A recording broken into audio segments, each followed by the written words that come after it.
So basically, there are three main issues that I would like to address. One, we can't have fee-free education while people are being excluded and dropping out of university. We need to make sure that people are getting through their degrees and getting through university and not being excluded. People are having academic bursaries. They have academic bursaries, but do they have residence fees paid for? Do they have food? Do they have textbooks? Do they have registration fees? All these things that are essential for people to succeed in university. So that's the first thing we need to address before we talk about fee-free education. The second thing we need to address is why NSFAS isn't working. It's a brilliant model in theory when you look at it on paper.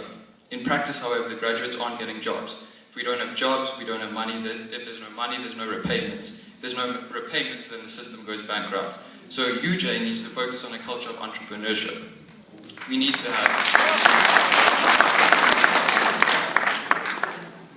economic empowerment. We need to have economic freedom, and we need to build our economy with our people.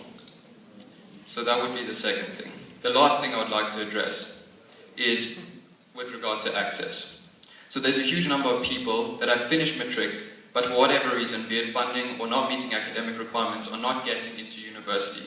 This is a dangerous demographic and has the potential to fall into the 45% or whatever you want to classify as unemployment these days.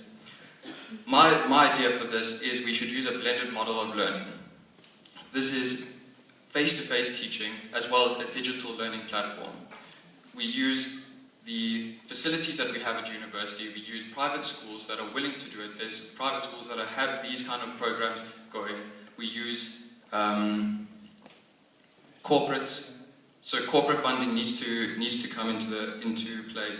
And we use the senior students of the university. I know many senior students that would give up their time, give up their resources to help their fellow students. And these people need to come in and come to the fore and educate the generation that isn't getting in, or the missing middle, or the people that are being excluded. So in closing remarks, I'd like to say that I don't believe any academically deserving person should be excluded due to financial necessity. I also believe that certain degrees should be education-free, or fee-free, such as education and engineering, things that we need for our economy to grow. These kind of degrees should be fee-free. For fee-free education to be viable, we need to develop a stronger base from which our pillars of the system will stand. And that's what we need to work on before we start just throwing around these terms. Thank you.